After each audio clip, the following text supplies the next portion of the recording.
अस्सलाम वालेकुम अज़ीज़ तलबा व तालिबात, मैं हूँ सैयद अरसलान बुखारी, आपका केमिस्ट्री का टीचर।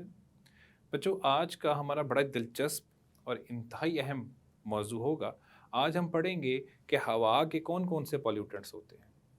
बच्चों, मैंने आपकी आसानी के लिए इस उन्वान को दो हिस्सों में तकसीम कर दिया है। पहले हिस्से में हम पढ़ेंगे कार्बन के पॉल्यूटेंट्स यानी कार्बन के ऑक्साइड्स, और साथ ही साथ हम पढ़ेंगे ग्रीन हाउस इफेक्ट और ग्लोबल वार्मिंग। जबकि दूसरे हिस्से में जाके हम पढ़ेंगे कि सल्फर और नाइट्रोजन के कौन से ऑक्साइड्स हैं जो पॉल्यूटेंट्स के तौर पे काम करते हैं।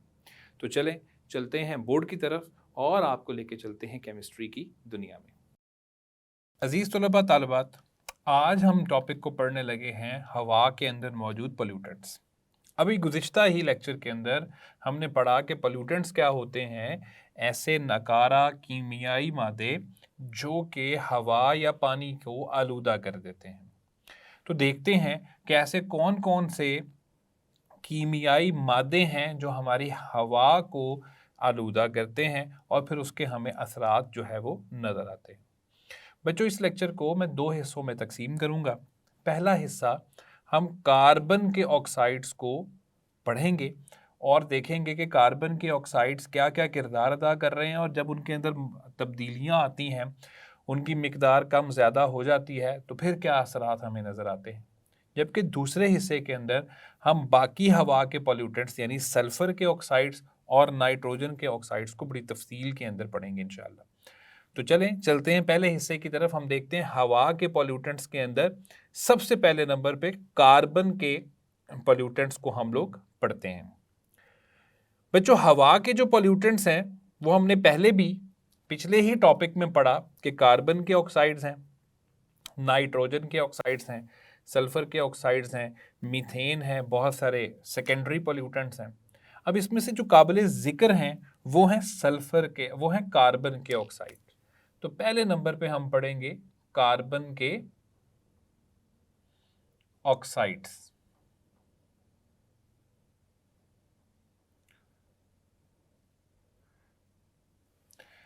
बच्चों, वैसे तो कार्बन के 3 ऑक्साइड्स देखे गए हैं, लेकिन उसमें से 2 ऐसे हैं जो पॉल्यूशन पैदा करते हैं, जो पॉल्यूटेंट के तौर पे काम करते हैं। अब इसमें से कौन कौन से हैं? एक है कार्बन मोनोऑक्साइड,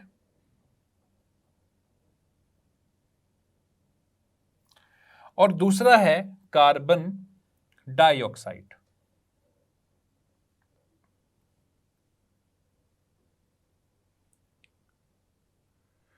चूंकि बच्चों इससे गुज़िश्ता भी टॉपिक्स के अंदर हम पढ़ चुके हैं कि कार्बन मोनोऑक्साइड बहुत मुख्तसर अरसे के लिए बनती है और बिल आखिर ये कार्बन डाइऑक्साइड के अंदर तब्दील हो जाती है। मिसाल के तौर पे कार्बन मोनोऑक्साइड कहाँ बनती है? कार्बन मोनोऑक्साइड को बनते हुए देखा गया है कि जहां पर हमें कोई भी कीमियाई मादा जलता हुआ दिखाई दे, लेकिन वहां पे ऑक्सीजन या एयर हवा की मिकदार मुख्तसर सी हो, जरा कम हो। तो बच्चों, कार्बन मोनोऑक्साइड कब बनती है? जब हम मीथेन को कम ऑक्सीजन की मिकदार में जलाते हैं। और अभी मैं आपको बताता हूं कि जब ऑक्सीजन वाफर मिकदार में हो तो क्या बनती है, लेकिन यहां भी मैं बता रहा हूं ऑक्सीजन की मिकदार हमने कम रखी हुई है, तो यहां बनती है कार्बन मोनोऑक्साइड, साथ में बनता है कार्बन और साथ में बनता है पानी।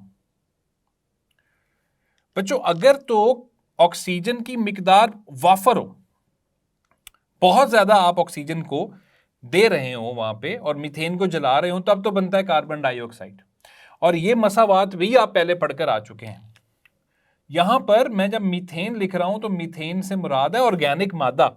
ये कोयला भी हो सकता है, ये पेट्रोलियम मसनूआत भी हो सकती हैं। ये बात आप ज़हन में बिठा लें कि जब कभी भी फॉसिल फ्यूल्स को, ऑर्गेनिक मादे को आप ज्यादा ऑक्सीजन के अंदर जलाएंगे तो फिर कार्बन डाइऑक्साइड बनेगा। इससे बनेगा कार्बन डाइऑक्साइड और पानी। और बच्चों, ये दोनों मसावात इससे कबल जो आप एक बाब पढ़कर आए हैं उसमें ये दोनों आपने पढ़ी हुई हैं कि जब ऑक्सीजन ज्यादा मिकदार में हो तब क्या होता है, और जब ऑक्सीजन कम मिकदार में हो तब क्या होता है। और बच्चों इसके बारे में आप पढ़कर आए हुए हैं, इसके बारे में आप पढ़कर आए हुए हैं कि यहां पर ऑक्सीजन के दो मॉलिक्यूल इस्तेमाल होते हैं और मीथेन का एक मॉलिक्यूल बनता है, और यहां पे दो पानी के मॉलिक्यूल बन जाते हैं। लेकिन यहां पर 3 मीथेन के मॉलिक्यूल होते हैं और 4 ऑक्सीजन के मॉलिक्यूल जो है वो इस्तेमाल होते हैं। दो मॉलिक्यूल, 2 यूनिट कार्बन मोनोऑक्साइड के और 6 यूनिट पानी के बनते हैं। तो साबित हुआ कि जब आप ऑर्गेनिक मादे को ज्यादा ऑक्सीजन के अंदर, ज्यादा ऑक्सीजन की मिकदार में जलाएंगे तो कार्बन डाइऑक्साइड बनेगा, कम मिकदार में जलाएंगे तो कार्बन मोनोऑक्साइड बनेगा। पहली बात तो ये दिमाग में बिठा लें। मसला क्या है कि ये जो कार्बन मोनोऑक्साइड बनती है, अगर इस कार्बन मोनोऑक्साइड को आगे ऑक्सीजन नजर आ गई तो इसने फौरन उसके साथ रिएक्शन करके क्या बना देना है, कार्बन डाइऑक्साइड। आप इस मसावात को भी बैलेंस कर सकते हैं। अगर हम यहां पे 2 लगा दें तो यहां पे भी हमें 2 लगाना पड़ेगा और मसावात बैलेंस हो जाएगी। तो अब आप खुद सोचें कि अगर किसी जगह से कार्बन मोनोऑक्साइड बन जाती है, बिलफर्ज किसी जगह पे आपने कम मिकदार में किसी ऑर्गेनिक मादे को आग लगाई और वहां से कार्बन मोनोऑक्साइड बन गई, लेकिन बच्चों जैसे ही बन के वो हवा में खारिज होगी, वो हवा में मौजूद ऑक्सीजन के साथ फिर से रिएक्शन करेगा और कार्बन डाइऑक्साइड बना देगा। गोया साबित हुआ कि कार्बन मोनोऑक्साइड जो है वो एक शॉर्ट टर्म के लिए बनी है। शॉर्ट टर्म मैं इसलिए कह रहा हूं क्योंकि इससे कबल हम लेक्चर पढ़कर आए हैं जिसमें हमने पढ़ा था कि किसी भी पॉल्यूटेंट के असरात का फैसला 3 चीजों ने करना है, एक उसकी कीमियाई नेचर, एक उसकी मिकदार और एक उसकी बका, कि वो कितनी देर तक रहता है। क्योंकि कार्बन मोनोऑक्साइड ज्यादा देर तक हमारे माहौल में रह ही नहीं रहा, ये तो शॉर्ट टर्म है। तो इसलिए कार्बन मोनोऑक्साइड के नुकसानात या इसके असरात हमें बड़े कम नजर आएंगे। हाँ, अलबत्ता कार्बन डाइऑक्साइड जो है वो हमें बहुत ज्यादा संजीदा मसाइल जो है पैदा करते हुए नजर आती है। अभी हम उनका जायजा लेते हैं कि कौन कौन से मसाइल कार्बन डाइऑक्साइड की वजह से पैदा होते हैं। लेकिन पहली बात जो मैंने समझानी थी वो ये है कि कार्बन के 2 तरह के ऑक्साइड आम तौर पे पैदा होते हैं, कार्बन मोनोऑक्साइड, कार्बन डाइऑक्साइड।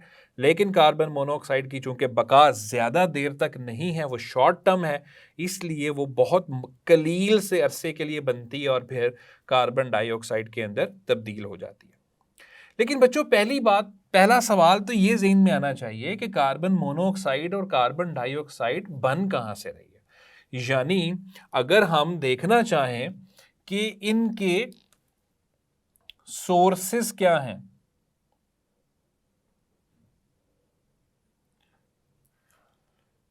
तो बच्चों याद रखिएगा कार्बन की जो ऑक्साइड हैं यानी कार्बन मोनोऑक्साइड और कार्बन डाइऑक्साइड, इसके हमें 3 बड़े सोर्सेस नजर आते हैं। पहले नंबर पे फॉसिल फ्यूल्स का जलना। पहली बात, चूंकि फॉसिल फ्यूल्स के अंदर आपको पता है कि कार्बन बहुत ज्यादा मिकदार में पाया जाता है, तो जिस भी जगह पर हम फॉसिल फ्यूल्स को आग लगाएंगे, अभी गुज़िश्ता ही लेक्चर में मैं आपको बता कर आया हूं कि फॉसिल फ्यूल्स क्या हैं। कोयला भी फॉसिल फ्यूल है, पेट्रोलियम मसनूआत भी, कुदरती गैस भी, ये 3 बड़ी मैंने आपको चीज़ें बताई हैं जो फॉसिल फ्यूल्स के अंदर जिनका शुमार होता है। तो फॉसिल फ्यूल्स का जो जलना है, जब भी उन्हें आग लगाई जाएगी तो बच्चों याद रखें कि वहाँ से कार्बन मोनोऑक्साइड भी पैदा होगी अगर कलील तादाद में है, कम मिकदार में है ऑक्सीजन, और कार्बन डाइऑक्साइड बननी ही बननी है, ये बात अपने दिमाग में बिठाइए। तो फॉसिल फ्यूल्स का जलना, अब फॉसिल फ्यूल्स हमें कहाँ पे जलती हुई नजर आ रही हैं? गाड़ियों में, घरों में, ठीक है जी। इसके अलावा जितने भी पकवान खाने हैं, जहाँ पे भी इंसान खाना पकाता है, रेस्टोरेंट्स हैं, उन सब के अंदर हमें कार्बन डाइऑक्साइड और कार्बन मोनोऑक्साइड फॉसिल फ्यूल्स के जरिए बनते हुए लाजमन नजर आएंगे। तो ये इनका सबसे बड़ा माखज़ है और जाहिर है इसके बगैर जो है वो अब ज़िंदगी भी जो है वो मुमकिन नज़र नहीं आती है। दूसरे नंबर पे जिसको हम कहते हैं आतिशफिशां का फटना। ये जो आतिशफिशां का फटना है, इससे भी बहुत ज़्यादा मिकदार में कार्बन के ऑक्साइड यानी कार्बन मोनोऑक्साइड और कार्बन डाइऑक्साइड जो है बनते हैं। अब वो किस तरह? बच्चों, ये जो आतिशफिशां है ये जाहिर है पहाड़ों के अंदर से ही फटता है। तो पहाड़ जो होते हैं वो आम तौर पे देखा गया है कि कार्बोनेट से मिलकर बने होते हैं। उनमें आम तौर पे देखा गया कार्बोनेट्स उसके अंदर पाए जाते हैं और मैं चंद एक के यहाँ पे नाम भी आपको बता देता हूँ। कैल्शियम कार्बोनेट भी होता है, मैग्नीशियम कार्बोनेट भी होता है। तो चूंकि पहाड़ों के अंदर कार्बोनेट्स पाए जाते हैं तो जब कभी भी वो कार्बोनेट्स इतने ज्यादा उनका दर्जा हरारत हो जाता है कि वो पिघल जाते हैं तो उनके पिघलने से कार्बन डाइऑक्साइड पैदा होती है और जब वो पहाड़ फटता है, आप सोचें ना कि उसके फटने की वजह क्या है। असल में उसके अंदर ये सारी चीजें इतनी ज्यादा दर्जा हरारत की वजह से पिघल चुकी होती हैं और इतनी ज्यादा कार्बन डाइऑक्साइड गैस बन चुकी होती है कि वो गैस बाकायदा प्रेशर लगा रही होती है जमीन ऊपर पहाड़ की सतह के ऊपर। तो जब वो प्रेशर इतना बढ़ जाता है कि पहाड़ की सतह उसको संभाल नहीं पाती है तो वो धमाके से फट जाता है। तो वो धमाके की जो वजह है वो असल में अंदर जो गैसें इकट्ठी हुई हुई हैं वो हैं और सबसे बड़ा जखीरा उन गैसों में जो होता है वो कार्बन डाइऑक्साइड का होता है। तो कार्बन डाइऑक्साइड और कार्बन मोनोऑक्साइड का दूसरा जो बड़ा सोर्स उनके पैदा होने का हमें नजर आता है वो आतिशफिशां का फटना है। तीसरा जो बड़ा सोर्स हमें नजर आता है वो है जंगलात में जब आग लगती है। जंगलात की जो आग है उससे भी जाहिर है जिस जगह पर भी लकड़ी जलेगी, अब लकड़ी चूंकि कार्बन है, लकड़ी के अंदर 60-70% कार्बन होता है। चूंकि लकड़ी में इतनी ज्यादा मिकदार में कार्बन होता है इसलिए जब कभी भी उसको आग लगेगी तो उसको आग लगाने से हमेशा कार्बन डाइऑक्साइड और कार्बन मोनोऑक्साइड का ही अखराज होगा। तो ये तीन बड़े सोर्सेज हमें नजर आते हैं। इसके अलावा छोटे मोटे सोर्सेज भी हैं। मिसाल के तौर पे जो बैक्टीरियल या फंजाई का अटैक है जानवरों के जिस्मों पे, वहां से भी कार्बन डाइऑक्साइड पैदा होती है, जिसको हम डीकॉम्पोजिशन कहते हैं, वहां से भी कार्बन डाइऑक्साइड पैदा होती है। लेकिन वो इतना बड़ा एक सोर्स, इतना बड़ा माखज़ नहीं है जितने बड़े ये तीन मैंने आपको सोर्सेज बताए हैं। तो ये तीन सोर्सेज आपने ज़हन में रखने हैं। तो जंगलात की जो आग है दर हकीकत उससे लकड़ी जलती है और लकड़ी के जलने से कार्बन डाइऑक्साइड जो है वो पैदा होती है और ये कार्बन डाइऑक्साइड कसीर तादाद में हमारी हवा का हिस्सा बन जाती है। अब सवाल ये पैदा होता है कि कार्बन डाइऑक्साइड के बारे में तो शुरू से और जब से इस चैप्टर का, इस बाब का आगाज हुआ है, हम देख रहे हैं कि कार्बन डाइऑक्साइड तो बड़ी फायदेमंद चीज़ है। हाँ, हम मानते हैं कि कार्बन डाइऑक्साइड फायदेमंद चीज़ है, लेकिन एक हद से ज़्यादा जब उसकी मिकदार बढ़ जाएगी तो वही फायदेमंद चीज़ नुकसानदेह भी हो जाती है। तो बच्चों, सबसे पहले हम कार्बन डाइऑक्साइड की अहमियत को पढ़ते हैं, देखते हैं कि कार्बन डाइऑक्साइड किस कदर अहम है हमारे माहौल के लिए या इंसानों की ज़िंदगी के लिए। कार्बन डाइऑक्साइड का जो पहला एक मैं उसका फ़ायदा देखता हूँ, जो मैं आपके साथ ज़रूर उसको अब बहुत तफसील के साथ पढ़ाने लगा हूँ आपको, वो है कि ये पौधों की खुराक है। असल में ये पौधों की खुराक है। अब बहुत सारे बच्चे सोचेंगे, वो कहेंगे सर पौधों की खुराक तो हम पढ़ते हैं, ग्लूकोज को कहा जाता है। तो बच्चों याद करो ना, ग्लूकोज को बनाना किसके ज़रिए पड़ता है? कार्बन डाइऑक्साइड के ज़रिए। आपने पढ़ा है कि पौधों के अंदर एक ऐसा अमल वकूअ पज़ीर होता है जिसके ज़रिए वो अपनी खुराक बनाते हैं, और उस प्रोसेस को, उस अमल को फोटोसिंथेसिस का नाम दिया जाता है।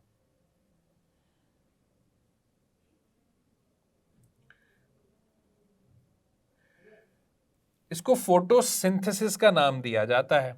अब फोटोसिंथेसिस में क्या होता है? कार्बन डाइऑक्साइड, पौधे कार्बन डाइऑक्साइड को जज्ब करते हैं। कहां से? हवा में से, और इसको पानी के साथ मिलाते हैं।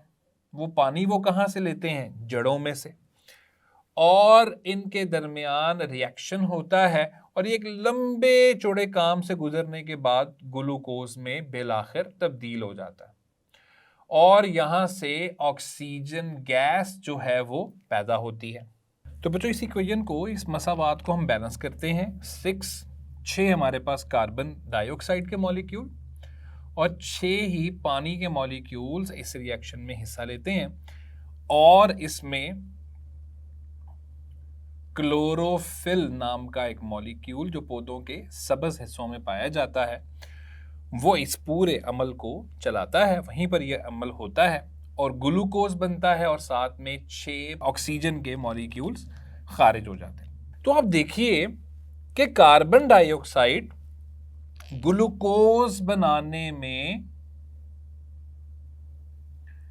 मदद दे रहा है, और ग्लूकोज पौधों की खुराक है। तो साबित हुआ कि कार्बन डाइऑक्साइड पौधों के लिए खुराक की अहमियत रखता है, और इसी तरह साथ ही साथ खालिस ऑक्सीजन पैदा करके हमारे माहौल के अंदर उसको शामिल किया जा रहा है। तो कार्बन डाइऑक्साइड की अहमियत का इस एक रिएक्शन से ही अंदाजा लगा सकते हैं। अब ये जो ग्लूकोज बनी है, इस ग्लूकोज को फिर बाद में पौधे अपने दीगर कामों के लिए इस्तेमाल में लेकर आते हैं। इससे एनर्जी भी निकालते हैं और दीगर कामों में इसको लेकर आते हैं। लेकिन ये जो ऑक्सीजन बनी है, इस ऑक्सीजन का फायदा क्या होता है? इस ऑक्सीजन को जानवर अपने जिस्मों में लेके जाते हैं, जानवर समेत इंसानों के अपने जिस्मों में लेके जाते हैं, और वहां पे उनकी रेस्पायरेशन नाम का प्रोसेस, अमल चलता है। बच्चों, मैं रेस्पायरेशन की मसावात यहां पे लिखूंगा। तो ये है रेस्पायरेशन की मसावात जो मैं यहां पे लिख रहा हूं। अब रेस्पायरेशन क्या होता है? बहुत सारे बच्चे समझते हैं कि रेस्पायरेशन सांस लेने का अमल है। बच्चों, सांस लेने के अमल को ब्रीथिंग कहा जाता है। रेस्पायरेशन दर हकीकत ग्लूकोज को तोड़ने का अमल है। अब हम लोग जो खाना खाते हैं उसमें होती है ग्लूकोज, हम जिस्म में लेके जाते हैं ऑक्सीजन, और बच्चों ये ऑक्सीजन कहां से आ रही है? कुदरती तौर पे अल्लाह ने तो बनाई है, लेकिन साथ साथ देखें मुसलसल पौधे फोटोसिंथेसिस का अमल करके ऑक्सीजन बना रहे हैं। अब ये जो ऑक्सीजन बन गई है ना बच्चों, इस ऑक्सीजन को हम अपने जिस्मों में लेके जाते हैं, और हम ग्लूकोज को तोड़ के दोबारा कार्बन डाइऑक्साइड और पानी बनाते हैं।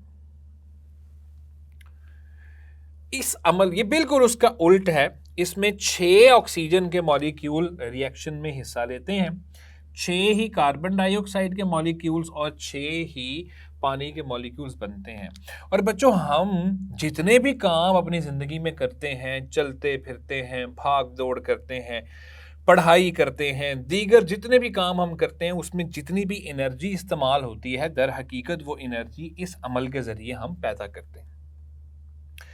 तो गोया साबित हुआ कि कार्बन डाइऑक्साइड पौधों के लिए खुराक की अहमियत रखता है, ग्लूकोज बनता है, साथ ही साथ ऑक्सीजन पैदा होती है, जिस ऑक्सीजन को जानवर अपने जिस्मों में लेके जाते हैं और वो रेस्पिरेशन नाम के अमल को चलाते हैं। तो यहां से एक नतीजा तो निकलता है कि कार्बन डाइऑक्साइड पौधों के साथ साथ जानवरों के लिए भी बहुत ज्यादा अहमियत रखती है। तो कार्बन डाइऑक्साइड का सबसे पहले नंबर पे जो अहमियत मैं आपके साथ, जिसको मैंने बहुत तफसील में आपके साथ अभी मैंने जिक्र किया है, वो है ग्लूकोज का बनाना और ऑक्सीजन का बनाना। फिर उस ऑक्सीजन को पौधे जानवर जो हैं वो अपने जिस्मों में रेस्पिरेशन करने के लिए इस्तेमाल करते हैं। तो ये है सबसे बड़ा एक फायदा कार्बन डाइऑक्साइड का हमारे माहौल में रहते हुए। अब चलते हैं इसके दूसरे फायदे की तरफ। बच्चों, इसका दूसरा फायदा क्या है? ये हमारे माहौल का दर्जा हरारत कंट्रोल में रखता है। हमारे माहौल का दर्जा हरारत ये कंट्रोल में रखता है। कार्बन डाइऑक्साइड की बात कर रहा हूं। इसको समझाने के लिए मैंने आपके सामने एक डायग्राम बना रखी है। इस डायग्राम में आप देख सकते हैं कि ये है ज़मीन। ज़मीन की तरफ सूरज से आ रही है सनलाइट, सूरज की रोशनी, और आपने पढ़ा है कि सूरज की ये जो रोशनी आ रही है इसके अंदर यूवी रेज होती हैं जिनको कहा जाता है अल्ट्रा वायलेट रेडिएशंस, और ये हाई फ्रीक्वेंसी, ज्यादा शिद्दत वाली, ज्यादा फ्रीक्वेंसी वाली रेडिएशंस हैं जो सूरज से आती हैं और जमीन की सतह के ऊपर पड़ती हैं। फिर हमने पढ़ा था गुज़िश्ता जो हमने इससे पहले भी टॉपिक्स हम पढ़कर आए हैं, वहां हमने पढ़ा था कि ये जमीन की, जैसे ही ज़मीन की सतह पे ये आती है ये रिफ्लेक्ट भी होती है, लेकिन 50% के करीब ये लाइट जो होती है, सूरज की जो रोशनी है, वो ज़मीन उसको क्या कर लेती है? जज़्ब कर लेती है। और जब ज़मीन उसको जज़्ब करती है तो बदले में कुछ और रेडिएशंस खारिज की जाती हैं। बच्चों, आप फ़र्ज़ कर लें कि ये जो मैंने एरो हेड बनाया हुआ है, ये तीर मैंने ऊपर की तरफ बनाया हुआ है, इसे आप फर्ज कर लें कि ये IR रेज हैं, मतलब इंफ्रारेड रेज हैं। बच्चों, इंफ्रारेड रेज जरा कमजोर सी रेडिएशंस हैं, इनकी फ्रीक्वेंसी खासी कम होती है, लिहाजा ये ऊपर आसमान की तरफ माहौल में वापस चली जाती हैं। ये जो मैंने आपके सामने बनाया हुआ है इसको हम कहेंगे कि ये है कार्बन डाइऑक्साइड की लेयर। तो ये कार्बन डाइऑक्साइड की एक लेयर है जो असल में कंबल की सूरत में, इसको कार्बन डाइऑक्साइड ब्लैंकेट भी कहा जाता है। ये कार्बन डाइऑक्साइड एक खौल की सूरत में, एक गुलाफ की सूरत में हमें यहाँ पे नजर आ रहा है। अच्छा, अब इस पूरे अमल को समझिएगा। ये आई सूरज से अल्ट्रा वायलेट रेज, पड़ी जमीन पे, कुछ वापस रिफ्लेक्ट हो गई, ठीक है। तो हम यहां से ये रिफ्लेक्शन, आप इसको समझेंगे, ये रिफ्लेक्शन भी हो रही है, साथ ही साथ इंफ्रारेड रेज भी, इसको समझें। ये इंफ्रारेड रेज ऊपर को जा रही हैं। अब ये जरा गौर कीजिएगा, carbon dioxide in infrared rays को काफी हद तक जज्ब कर लेती है, ये हमने पढ़ा है। तो चूंकि ये इसको जज्ब कर लेती हैं, इसलिए यहां का इतना जो टेम्परेचर है वो बढ़ जाता है।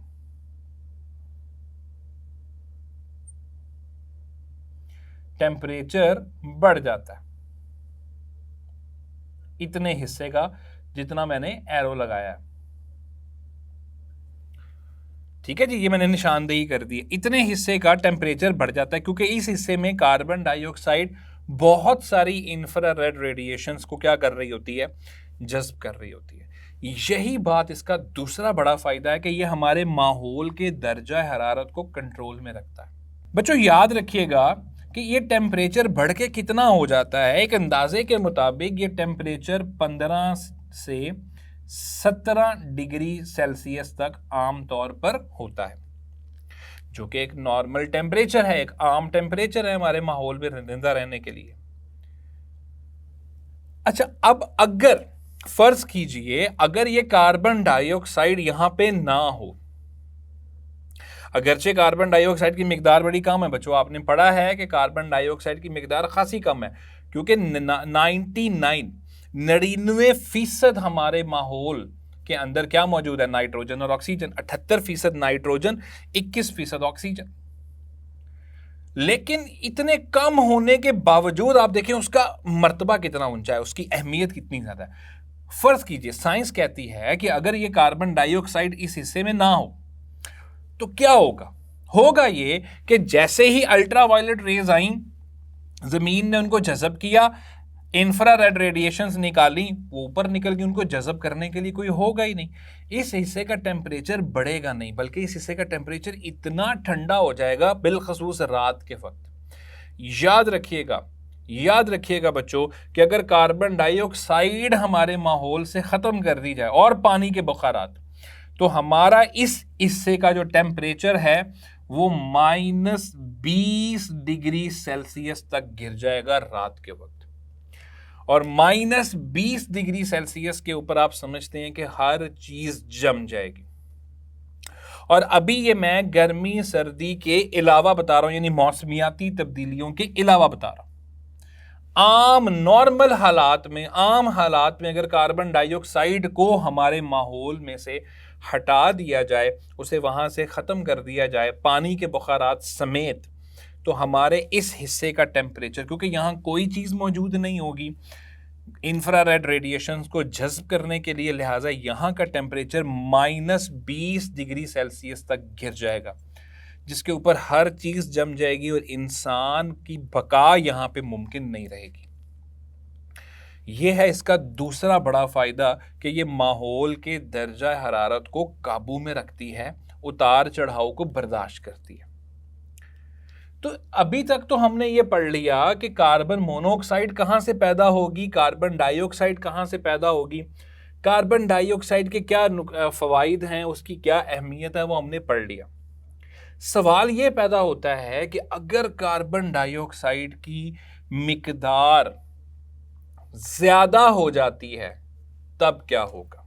क्योंकि गुज़िश्ता लेक्चर्स के अंदर मैं आपको बताकर आ चुका हूं कि अगर एक फ़ायदेमंद चीज़ भी एक ख़ास हद तक है तो वो ठीक है, अगर उससे ज़्यादा उसकी मिकदार होती है तो वो पॉल्यूटेंट है।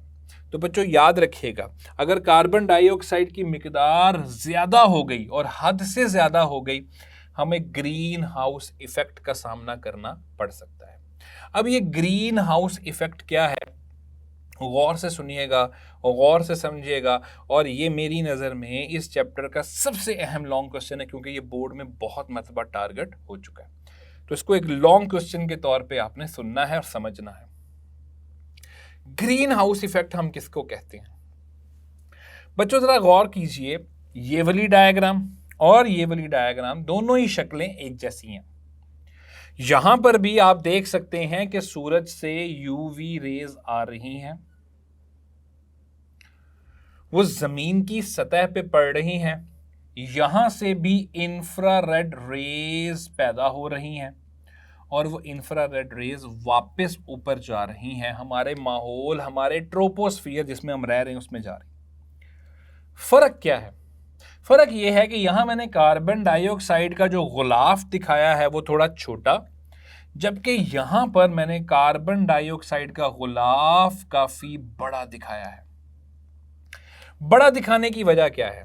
वजह यह है, मैं बताना ये चाह रहा हूं कि अगर नॉर्मल आम कॉन्सेंट्रेशन हो कार्बन डाइऑक्साइड की, जैसे कुदरती तौर पे अल्लाह ताला ने पैदा किया, तो हमें ये अमल आम तौर पे होता हुआ नजर आएगा। लेकिन अगर इंसानों की सरगर्मियों की वजह से कार्बन डाइऑक्साइड की कॉन्सेंट्रेशन बढ़ गई तो उसके नुकसानात क्या होंगे, अब हम उसका जिक्र करने लगे। तो ये जो मैंने आपके सामने कार्बन डाइऑक्साइड का एक ब्लैंकेट, एक गुलाफ बनाया हुआ है, उसकी मैंने ज़्यादा चौड़ाई इसलिए बनाई है क्योंकि कार्बन डाइऑक्साइड का इजाफा गुज़िश्ता कई सालों में हम कर चुके हैं। और कार्बन डाइऑक्साइड का इजाफा कैसे होता है इसका हम जिक्र पहले भी कर चुके हैं कि जहां कहीं पर भी हम फॉसिल फ्यूल्स को जलाएंगे वहां कार्बन डाइऑक्साइड पैदा होनी ही होनी है। तो हम इतना ज़्यादा इजाफा कर चुके हैं कार्बन डाइऑक्साइड की कॉन्सेंट्रेशन के अंदर कि उसका गुलाफ खासा मोटा हो चुका हुआ है, खासा चौड़ा हो चुका हुआ है। कार्बन डाइऑक्साइड की लेयर बहुत थिक हो चुकी है, बहुत आप कह लें कि बहुत ज़्यादा गाढ़ी हो चुकी हुई है। क्योंकि कार्बन डाइऑक्साइड एक हैवी गैस है और ये नीचे बैठने की कोशिश करती है, इसका मतलब है इसके मॉलिक्यूल्स करीब करीब होंगे, लिहाजा ये गुलाफ की हमें समझ आती है कि ये इतना ज़्यादा चौड़ा क्यों हमने बनाया। अब इससे क्या होगा? इससे ये होगा कि अल्ट्रा वायलेट रेज गुजर गई। बहुत सारे बच्चे सोचेंगे, वो कहेंगे सर इतनी ज़्यादा चौड़ाई हो गई है, अल्ट्रा वायलेट रेज फिर भी गुजर जाती हैं। और बेटा वो इसलिए गुजर जाती हैं क्योंकि अल्ट्रा वायलेट रेज जो हैं वो इंतहाई ताकतवर हैं, ये बहुत ताकतवर हैं, इनकी फ्रीक्वेंसी बहुत ज्यादा होती है। तो अगर इनकी फ्रीक्वेंसी ज्यादा होती है तो फिर इनकी एनर्जी भी ज्यादा होती है, लिहाजा ये उसमें से आसानी से गुजर जाती हैं। इनको सिर्फ ओजोन की एक लेयर है जो जज्ब करती है, कार्बन डाइऑक्साइड का गुलाफ जो है वो इसको कुछ नहीं कह सकता। तो ये तो गुजर जाएंगी और ये जमीन पे जब पड़ेंगी तो जमीन जो है वो इंफ्रारेड रेडिएशंस निकालेगी। इंफ्रारेड रेडिएशंस इतनी ताकतवर नहीं होती, इनकी एनर्जी, इनकी फ्रीक्वेंसी खासी कम होती है। लिहाजा क्या होता है जरा गौर कीजिए। अभी हम यहां पढ़ रहे थे कि बहुत सारी इंफ्रारेड रेडिएशंस यहां जज्ब होंगी लेकिन बाकी ऊपर गुजर जाएंगी क्योंकि कार्बन डाइऑक्साइड का गुलाफ इतना ज्यादा नहीं है यहां पे। लेकिन चूंकि यहां कार्बन डाइऑक्साइड का गुलाफ बहुत ज्यादा है, लिहाजा ज्यादा से ज्यादा कसीर तादाद में इंफ्रारेड रेडिएशंस इस हिस्से में क्या हो जाएंगी, जज्ब हो जाएंगी, जिसकी वजह से इस हिस्से का टेम्परेचर आम हालात से बहुत ज्यादा बढ़ जाएगा। तो यहां का जो टेम्परेचर है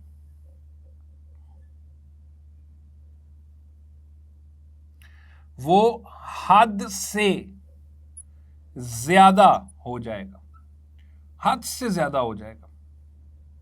और फिर जाहिर है कि चूंकि हम कार्बन डाइऑक्साइड की मिकदार बढ़ाते ही जा रहे हैं, इसलिए यहां का टेम्परेचर बढ़ता ही चला जाएगा। गोया साबित हुआ कि कार्बन डाइऑक्साइड की ये जो लेयर है, कार्बन डाइऑक्साइड का ये जो गुलाफ है, वो किसके तौर पे काम कर रहा है, वो एक ग्लास के तौर पे काम कर रहा है, यानी एक शीशे के तौर पे कर रहा है। अब आप देखें शीशा वो किसके लिए होगा, अल्ट्रा वायलेट रेस के लिए, यानी अल्ट्रा वायलेट रेस उसमें से गुजर जाएंगे, उसके हिसाब से ये ट्रांसपेरेंट है। लेकिन इंफ्रारेड रेडिएशंस में इतनी एनर्जी नहीं होती कि वो इसको गुजार सकें, लिहाजा उसके लिए ये एक रुकावट बन जाएगा और उसको वहीं पे होल्ड करेगा। इसलिए आप देखेंगे मैंने यहां जो एरो बनाया है वो एरो निस्बतन छोटा बनाया, यानी मैंने बता दिया कि बहुत ज्यादा हिस्सा इंफ्रारेड रेडिएशंस का इस हिस्से में क्या हो गया, ब्लॉक हो गया, रुक गया, जज्ब हो गया, और बिल्कुल थोड़ा सा हिस्सा ऊपर गया है। यहां का टेम्परेचर बहुत ज्यादा बढ़ जाएगा।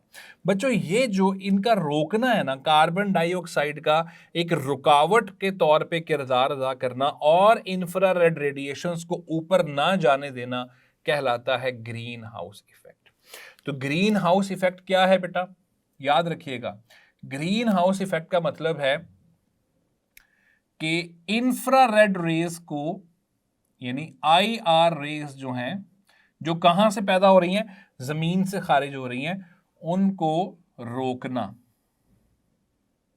और इनको रोकेगा कौन, इनको रोकेगा कार्बन डाइऑक्साइड की वो एक गुलाफ जो यहां पे इंसान की सरगर्मियों की वजह से बहुत हद तक बढ़ चुका है। अब उससे क्या होगा, हमने पढ़ा, उससे ये होगा कि इस एरिया का जो टेम्परेचर है वो बहुत ज्यादा बढ़ जाएगा, और टेम्परेचर के इस बढ़ने के अमल को हम नाम देते हैं ग्लोबल वार्मिंग।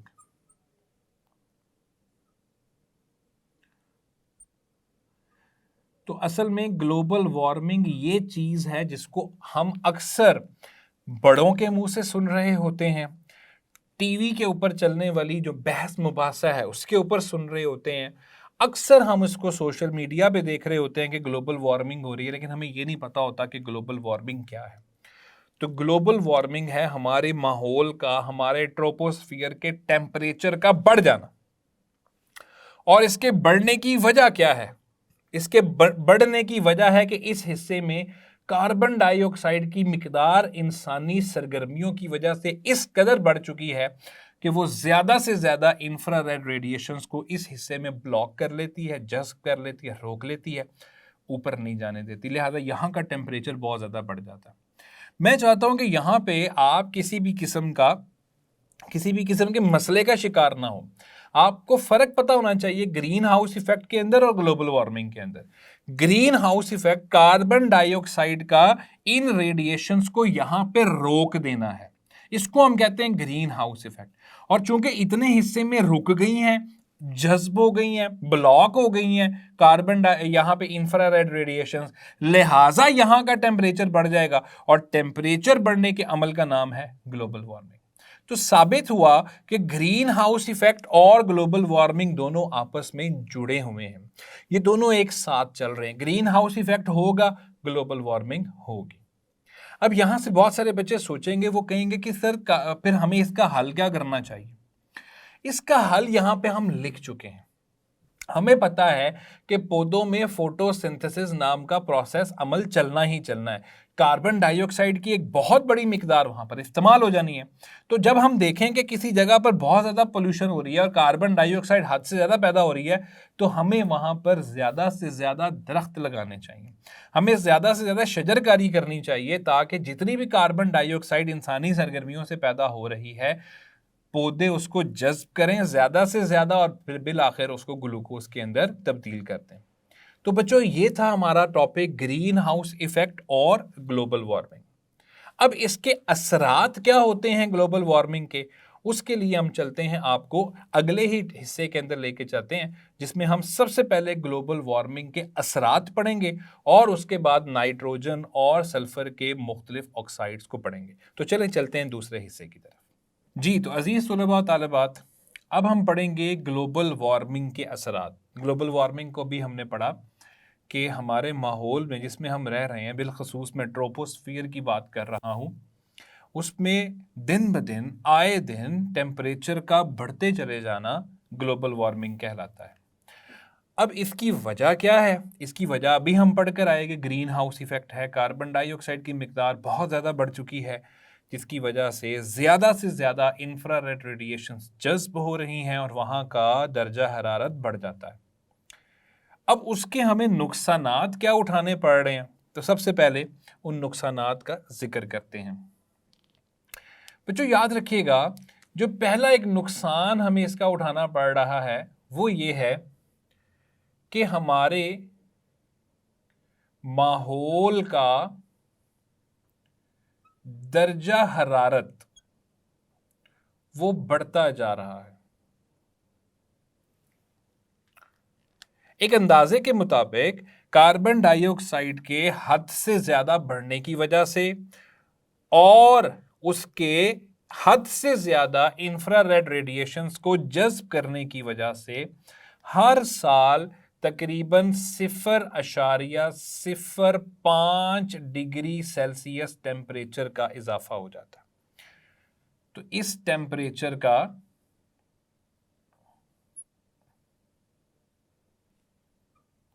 इजाफा हो रहा है हर साल।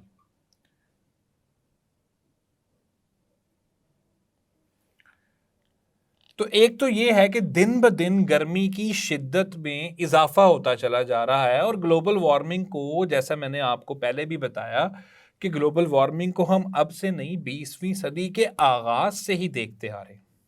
तो आप खुद सोचें कि इस वक्त तक कितना ज्यादा टेम्परेचर बढ़ चुका होगा हमारे माहौल का। और यही वजह है कि बच्चों, आप लोग अपने बड़ों के मुंह से एक बात सुनते हैं कि जी हमारे वक्त में तो इतनी गर्मी नहीं पड़ती थी जितनी अब है। उसकी एक बहुत बड़ी वजह ग्लोबल वार्मिंग है। तो ग्लोबल वार्मिंग की वजह से हमारे माहौल का दर्जा हरारत सालाना हर साल तकरीबन 0.05 डिग्री सेल्सियस बढ़ जाता है। इसके अलावा एक जो बहुत बड़ा हमें असर नजर आता है वो है माहौलियाती मौसमों में तब्दीली।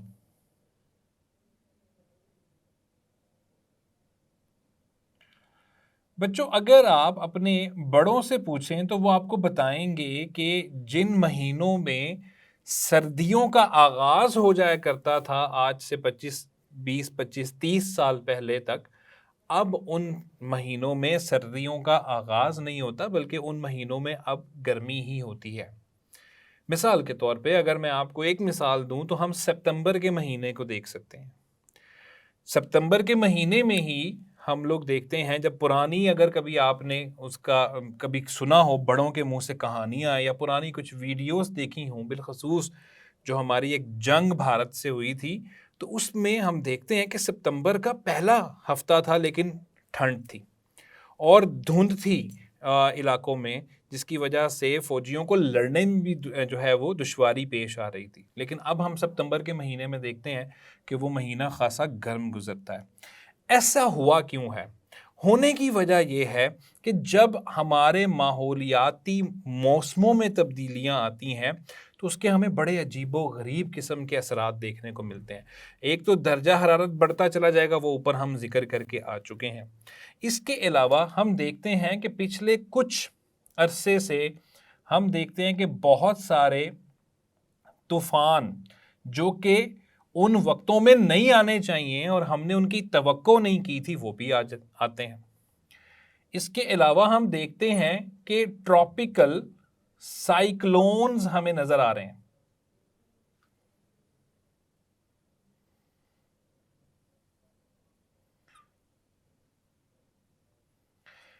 ट्रॉपिकल साइक्लोन हमें नजर आते हैं, जिसमें हमें नजर आता है कि हवा का भी जो एक तनासुब है वो इस तरीके से तब्दील हुआ है कि हवा के तूफान और ट्रॉपिकल साइक्लोन्स और बहुत सारी चीज़ें इस तरह की रूनुमा हो रही हैं। ये सारी, इसकी जो वजह निकलती है वो ग्लोबल वार्मिंग निकलती है। इसीलिए आप देखें दुनिया के बहुत सारे मुल्कों में इस वक्त जो एक बहुत बड़ी तवज्जो शिफ्ट हो चुकी है वो ग्लोबल वार्मिंग के ऊपर हो चुकी है। लोग ग्लोबल वार्मिंग से परेशान हैं, उसके ऊपर रैलियां निकाली जा रही हैं, उनको रोज़ाना की बुनियाद पे बहस मुबासा में शामिल किया जा रहा है, उसके हल की तरफ जाने की कोशिश की जा रही है, क्योंकि असर नो ही मौसम चेंज होने लग गए हैं। और ये सिर्फ हमारे मुल्क में नहीं हो रहा, पूरी दुनिया में ऐसा हो रहा है कि मौसमियाती तब्दीलियां रूनुमा हो रही हैं, जिसके असरात इंसानों पे बराह रास्त हो रहे हैं।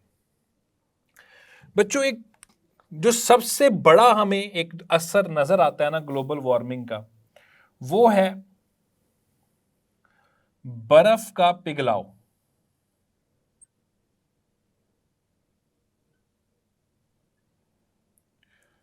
बर्फ पिघलती है और अब ये बर्फ किस सूरत में हमें मिलती है? याद रखिएगा, एक तो बर्फ ये पहाड़ों की चोटियों पर होती है, पहाड़ों की चोटियों के ऊपर आप देखते हैं कि शदीद बर्फ पड़ी होती है। इसके अलावा ग्लेशियर्स, ये जो ग्लेशियर हैं जो कि बर्फ के बने होते हैं और समंदरों में या दूर दराज के इलाकों में, हत्ता कि हम अगर हमारे भी इन पहाड़ी इलाकों में जाएं तो हमें पहाड़ों के दरमियान में पानी जमा हुआ ग्लेशियर की सूरत में नजर आता है। लेकिन चूंकि ग्लोबल वार्मिंग है ही टेम्परेचर के बढ़ने का नाम, दर्जा हरारत बढ़ता है, तो जब दर्जा हरारत बढ़ता है तो उसकी वजह से क्या होगा? पहाड़ों की चोटियों के ऊपर जो बर्फ है और ग्लेशियर की सूरत में जो बर्फ है वो पिघलना शुरू हो जाएगी। अब इस बर्फ के पिघलने से क्या बनेगा? जाहिर है पानी बनेगा, और वो पानी जो है वो बहता हुआ नदी नालों में बहता हुआ बिल आखिर समंदर में जाएगा, जिसकी वजह से समंदर का लेवल बढ़ता चला जाएगा। चूंकि समंदर के अंदर बहुत कसीर तादाद में पानी शामिल होता रहेगा, इस वजह से समंदर का लेवल जो है वो बढ़ता चला जाएगा। और समंदर के लेवल से बढ़ने से क्या होगा? ऐसे इलाके जहां पर पहले रिहाइश थी जो समंदर के लेवल पे थे, चूंकि समंदर का लेवल बढ़ रहा है तो वो इलाके जो हैं वो आहिस्ता आहिस्ता उसमें डूबते चले जाएंगे। बच्चों, ऐसे ही एक इलाका श्रीलंका भी है और ऐसा ही एक इलाका फिलीपींस भी है। ये ऐसे इलाके हैं कि जिनका हर साल कुछ ना कुछ रकबा समंदर के अंदर चला जाता है। उसकी वजह ये नहीं है कि इन इलाकों में कोई मसला है, उसका मसला ये है, उसकी असल वजह ये है कि चूंकि बहुत ज़्यादा बर्फ़ पिघल पिघल के समंदरों में पानी जा रहा है, इसलिए समंदर का लेवल जो है वो ऊंचा होता चला जा रहा है। मिसाल मैं आपको देता हूँ, एक इलाका मॉरिशियस के नाम से एक इलाका है जो कि एक जजीरा है समंदर के दरमियान में, बहुत खूबसूरत इलाका है। लेकिन साइंसदानों के मुताबिक 2050 के बाद वो इलाका ज़मीन की सतह पे नज़र नहीं आएगा, वो मुकम्मल तौर पे पानी के अंदर डूब चुका होगा। उसकी वजह क्या है? उसकी वजह उस इलाके में कोई खामी नहीं है, बल्कि समंदर के पानी का, समंदर का लेवल ऊंचा होता चला जा रहा है। और उसकी जो मेन वजह है वो है बर्फ़ का पिघलाव, और बर्फ़ के पिघलाव की वजह ग्लोबल वार्मिंग हमें नज़र आती है। तो यहाँ से हमें पता चलता है कि जब ग्लोबल वार्मिंग होगी बच्चों, तो ग्लोबल वार्मिंग होने की वजह से समंदर का लेवल बढ़ता चला जाएगा, और वो इलाके जहां आज रिहाइश है और लोग रह रहे हैं, जो गुंजान आबाद इलाके हैं, वो आइंदा गुंजान आबाद नहीं रहेंगे, वो बिल्कुल डूब चुके होंगे। तो एक ये बहुत बड़ा असर हमें नजर आता है। इसके अलावा बच्चों, सैलाब के खदशे होंगे,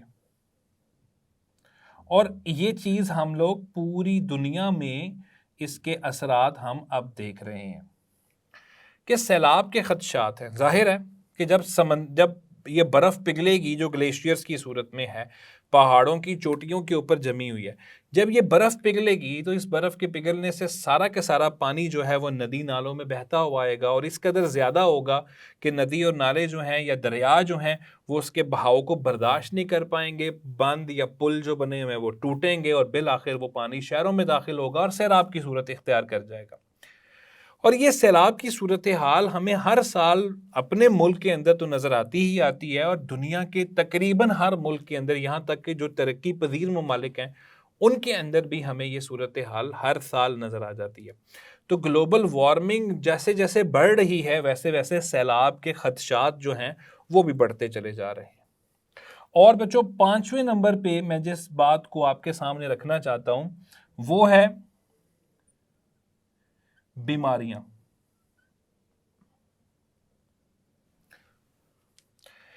बच्चों, आप लोग जानते हैं कि बहुत सारी ऐसी बीमारियां हैं जिनका ताल्लुक टेम्परेचर यानी दर्जा हरारत के साथ होता है। हम देखते हैं बहुत सारी मौसमियाती बीमारियां होती हैं। मैं आपको मिसाल दे देता हूं, जैसे मलेरिया। मलेरिया एक ख़ास मौसम में होता है, डेंगू एक ख़ास मौसम में होता है, क्योंकि मलेरिया की असल वजह एक पैरासाइट है जिसको प्लाज्मोडियम कहा जाता है, जो मच्छरों के ज़रिए फैलता है। उसको एक ख़ास वक्त चाहिए होता है अपनी रिप्रोडक्शन करने के लिए और अपनी बढ़ोतरी करने के लिए। अब वो एक वक्त, एक जो मौसम है उसका, जब उसमें तब्दीलियां आएंगी और वो वाला मौसम अगर थोड़ा लंबा हो जाता है, उसका जो साजगार माहौल है, जो कंडीशंस दी जा रही हैं, वो जब थोड़ा लंबा हो जाएगा तो उसका टेन्योर और उसका जो टाइम होगा, उसका जो टाइम पीरियड होगा, वो भी थोड़ा लंबा हो जाएगा। यानी वो बीमारी जो एक मखसूस वक्त पे ख़त्म हो जाने वाली थी, अब उस वक्त पे ख़त्म नहीं होगी, बल्कि वो आगे तक चलेगी। इस तरह मुख्तलिफ बीमारियां अगर सारी एक जैसा हो गया टेम्परेचर पूरी दुनिया का, जिसकी तवक्को की जा रही है आने वाले वक्तों में कि शायद सारा साल ही गर्मी पड़ती रहेगी, इन इलाकों में सर्दी आएगी ही नहीं, तो इसका मतलब है कि सारा साल हमें उन बीमारियों का सामना करना पड़ सकता है, अगर वो वाली ही सारे हालात जो है वो पूरे साल के लिए या कुछ और महीनों के लिए कायम हो जाते हैं। तो बहुत सारी मौसमियाती बीमारियां जो हैं उनका जो एक वक्त होता है, मुकर्रर वक्त होता है, वो उससे काफ़ी लंबा चला जाएगा और इंसान उनका शिकार हो जाएगा। तो ये सारे वो असरात हैं जो हमें ग्लोबल वार्मिंग जो है उसके वजह से हमें नज़र आते हैं। तो बच्चों, ये था हमारा टॉपिक जिसके अंदर हमने ग्रीन हाउस इफ़ेक्ट को पढ़ा, साथ ही साथ ग्लोबल वार्मिंग को भी पढ़ लिया, और ग्लोबल वार्मिंग के असरात को भी हमने बड़ी ही तफसील के साथ आपके सामने रखा है। तो बच्चों, ये था आज का इंतहाई अहम उन्वान जिसमें हमने पढ़ा कि ग्रीन हाउस इफ़ेक्ट क्या है और ग्लोबल वार्मिंग कैसे होती है। इस टॉपिक को अच्छे तरीके से पढ़िएगा। मुझे उम्मीद है कि आपको सारी चीज़ें समझ लग चुकी होंगी। इंशाल्लाह अगले लेक्चर में आपसे मुलाकात होगी। तब तक अपना ख्याल रखें। अल्लाह हाफ़िज़।